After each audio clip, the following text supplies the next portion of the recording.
Hi, my name is Katrina Laporte and I'm an instructional professor and faculty fellow of the Center for Teaching Excellence at Texas A&M University. The first day of the semester is super important. It sets the stage and the tone for the remainder of your time together. You should start as you mean to go on.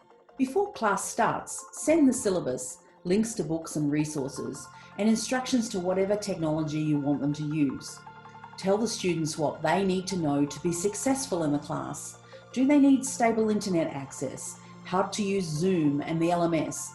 To check their emails regularly and how to contact you? Let them know that you value their opinion and expect their active participation in the class. My first email to them is purposely informational, excited, and fun. Before class starts, even while creating the syllabus, take some time to really think about why students should take your class. What do you want them to know 5, 10, 20 years down the road? Keep this in the forefront of your mind as you move through the semester. On the first day of class, arrive early to class. Greet them at the door as they arrive. I play music or YouTube videos. Once you shut down the music or videos, class starts. This becomes normative behaviour. Here are some things you might want to include on day one and some examples that I use. Number 1, pitch a question or a problem to hook them into the class. Best practices suggest having this at the start of the syllabus, and it's a great opener for the class. For example, in my theory class, I show images of the wall between USA and Mexico. How would you go about studying it? You could introduce an ethically divisive problem, for example, self-driving cars and the trolley problem. As an anthropologist, a good question to ask is, how do you know the person sitting next to you on the bus isn't an alien? And here's a really good one from my friend JD Kim in mathematics. How would you design a cost-effective shipping container to send care packages to the military?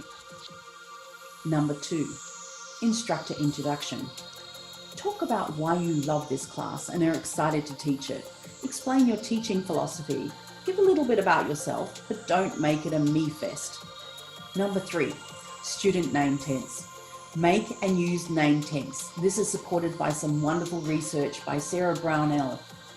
You can make the name tense as elaborate or as simple as you like. I just ask for preferred names and pronouns, getting the students to fill in the back and the front of the card so people behind them can also see their name. Use these name tense at every class. Number 4, introduce classroom management norms and expectations. For example, I use music before class starts. I also practice the way I will regain attention during group activities. I use hands up to regain attention. Do a think, pair, share activity. Expect the students to actively engage on day 1. Number 5, have students self-disclose their values or strengths. This is called value affirmation, and it's the antithesis of stereotype threat. I have provided a link to a simple value affirmation activity here. You could also have the students write these values on their name cards, discuss them as a group, or have them poll keywords up in large classes to create a word cloud.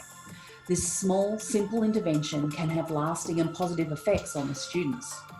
Number 6, as a class, generate or formulate class rules. This creates a sense of community and ownership over their learning and the classroom. For example, suggest a group activity to create a list or poll the entire class for rules that they'd like to see. Over the years, I've never had the students vary very much from my own instructor's list. It's hardly surprising that as humans, we all basically want the same things. Number 7, technology in the classroom. Do you have a policy on this? Can they use it? I do. I have a cell phone pledge in my class and a statement in my syllabus on technology's use and abuse.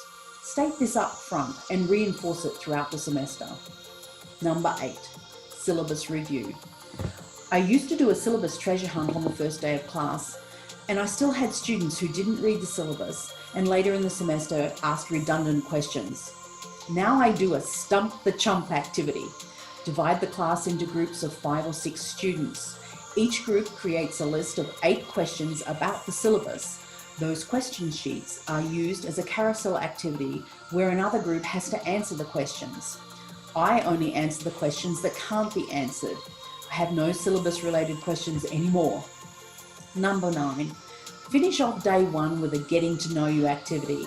This helps build community and sets the stage for an active, engaging semester. My personal favourite is a human scavenger hunt. I've linked that below as well. Questions, of course, can be tailored to your discipline or class format. So just to recap those 9 things that we discussed. Number 1, pitch a question or a problem to hook them into the class. Number 2, introduce yourself. Tell them why you're excited to teach this class. Number 3, use student name tense. Number 4, establish classroom management norms and expectations.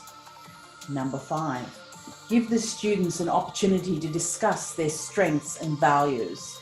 Number 6, collectively establish and create class rules. Number 7, discuss how technology will be used in the classroom. Number 8, do a syllabus activity.